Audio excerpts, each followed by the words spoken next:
ಆ ಶಿಗಲ್ಲ ವೈರಸ್ಸಿಂದ ಕೇರಳದಲ್ಲಿ ಒಂದು ಮಗು ಸತ್ತೋಗಿದೆ. ಇದು ಸಣ್ಣ ಮಕ್ಕಳಲ್ಲಿ ಹೆಚ್ಚಿಗೆ ಬರುತ್ತೆ. ಈಗ ಕಲುಷಿತ ಆಹಾರ, ಮಲಮೂತ್ರ ವಿಸರ್ಜನೆಯಿಂದ ಮತ್ತು ಸೋಂಕು ಇರೋ ವ್ಯಕ್ತಿಯಿಂದ ಬರುತ್ತೆ. ಸೋಪಾಕಿ ಸ್ನಾನಕ್ಕೂ ಮುಂಚೆ ಇಲ್ಲ ಊಟ ತಿಂಡಿ ಮುಂಚೆ ಸೋಪಾಕಿ ವಾಶ್ ಮಾಡಿ ಊಟ ಸೇವಿಸಬೇಕು. ಮಕ್ಕಳಲ್ಲಿ ಕಾಣಬರುತ್ತೆ. ಅಪಾಯಕಾರಿ, ಪ್ರಾಣ ತೆಗೆಯುತ್ತೆ. ಹುಷಾರಿರಬೇಕು. ಹೊಟ್ಟೆ ನೋವು, ಜ್ವರ, ಕೆಮ್ಮು, ಶೀತ, ವಾಂತಿ ಭೇದಿಯಲ್ಲಾಗುತ್ತೆ. ಆಯಾಸ, ಡಿಹೈಡ್ರೇಷನ್ ಆಗುತ್ತೆ. ಹುಷಾರಿರಬೇಕು ಅಷ್ಟೇ. ಇದ್ರ ಹೆಚ್ಚು ಆತಂಕ ಇಲ್ಲ. ಇದಕ್ಕೆ ಇದು ಚಿಕಿತ್ಸೆ. ಮತ್ತು ಅಂದರೆ ಈಗ ದೇವೇಗೌಡರು ಹೇಳಿದ್ರು ಸ್ವತಂತ್ರ ಹೇಳಿದ್ದಾರೆ ಸ್ವಯಂ ಪ್ರೇರಿತ ಬಗ್ಗೆ. ರಾಜ್ಯಸಭೆ ಸದಸ್ಯನಾಗಿಕ್ಕೆ ಅವಕಾಶ ಕೊಡದ BJPಗೆ ಏನು ನನಗೆ ಬೇಜಾರು. BJP ಬಗ್ಗೆ ಮೋದಿ ಮಾಡೋದು ಸ್ನೇಹಿತರು, 10 ವರ್ಷದ ಸ್ನೇಹಿತರು, ಚೆನ್ನಾಗಿದ್ದೀವಿ, ಏನು ಸಮಸ್ಯೆ ಆಗಿಲ್ಲ. ನನಗೆ 7 ವರ್ಷಕ್ಕಿಂತ ರಾಜಕೀಯ ಅನುಭವ ಇದೆ, ನನಗೇನು ಸಮಸ್ಯೆ ಇಲ್ಲ. ಮುಂದೇನು ಕೂಡ ಸಕ್ರಿಯ ರಾಜಕಾರಣ ಇರ್ತೀನಿ. ಜಿಲ್ಲಾ ಪಂಚಾಯತ್, ತಾಲೂಕು ಪಂಚಾಯತ್, GP ಎಲೆಕ್ಷನ್ ಮುಖ್ಯವಾಗಿ. ಆಮೇಲೆ ಜಿಲ್ಲಾ ಪಂಚಾಯತ್, ತಾಲೂಕು ಪಂಚಾಯತ್, ಗ್ರಾಮ ಪಂಚಾಯತ್ ಎಲೆಕ್ಷನ್ಗೆ ಪಕ್ಷ ಸಂಘಟನೆ ಮಾಡ್ತೀನಿ, ಗೆಲ್ಲಿಸ್ತೀನಿ ಅಂತ ಹೇಳಿದ್ದಾರೆ. ಓಕೆ, ಕುಮಾರಸ್ವಾಮಿ ಅದನ್ನ ಹೇಳಿದ್ದಾರೆ, ಏನು ಸಮಸ್ಯೆ ಇಲ್ಲ. ಆಮೇಲೆ ಸಂಪುಟ ವಿಸ್ತರಣೆ ಕಳೆದಿರುವ 20 ಸ್ಥಾನಗಳ ತುಂಬಕ್ಕೆ CM DK ಶಿವಕುಮಾರ್ ದಿಲ್ಲಿಗೆ ಹೋಗಿದ್ದಾರೆ. ಆದರೆ ಅವರು NSU ಕಚೇರಿಗೆ, ಯೂತ್ ಕಾಂಗ್ರೆಸ್ ಕಚೇರಿಗೆ ಫಸ್ಟ್ ಭೇಟಿ ನೀಡಿ ಆಮೇಲೆ ಅಲ್ಲಿ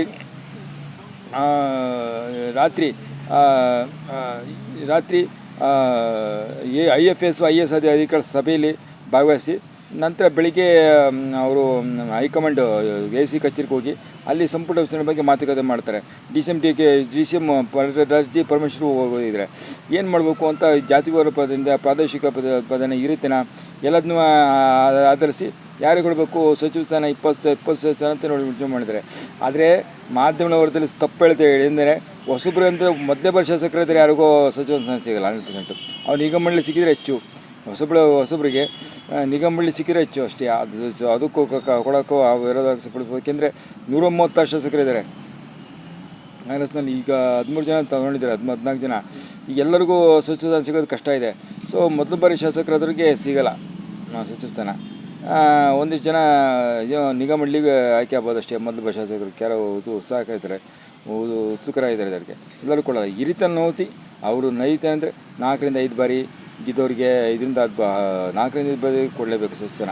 ಅವ್ರು ನೋಡ್ಬಿಟ್ಟು ಜಾತಿವಾರು, ಪ್ರಾದೇಶಿಕವಾರು ಎಲ್ಲ ಕೊಡಬೇಕು. ಇನ್ನು ಜಮೀನು ಮದ್ದು ಕೊಡಲೇಬೇಕಂತ ಒತ್ತಾಯ ಕೇಳಿ ಬರುತ್ತೆ. ಇದೇ ರೀತಿ ಅಲ್ಪಸಂಖ್ಯಾತರಲ್ಲಿ 2-3 ಜನ ಆಕಾಂಕ್ಷಿಗಳು ಇದೆ. ತನ್ವಿ ಸೇಠ್ ಇದ್ದಾರೆ, ಭಾಳ ಜನ ಇದ್ದಾರೆ. ಸೊ ಅಲ್ಪಸಂಖ್ಯಾತರಿದೆ, ಹಿಂದುಳಿದ ವರ್ಗ, ದಲಿತರಲ್ಲಿ ಕೋಟ, ಮತ್ತು ಲಿಂಗಾಯತ ಕೋಟದಲ್ಲಿ 2-3 ಇದ್ದಾರೆ. ಮೇಲುವರ್ಗ ಕೋಟೆ ಈಗ ಆಗಿಂದ ಮೇಲುವರ್ಗ ಕಮ್ಮಿ. ಈಗ 1-2-3 ಜನ ಆಗ್ಬೋದು. ಲಕ್ಷ್ಮೀ ಬೆಳಕವರು ಆಕಾಂಕ್ಷಿ ಇದ್ದಾರೆ, ಅಲ್ಲಿ ಲಕ್ಷ್ಮೀ ಬೆಳಕಳು. ಇದೇ ರೀತಿ ಈಗ ಮುಖ್ಯಮಂತ್ರಿ ಬೆಂಬಲ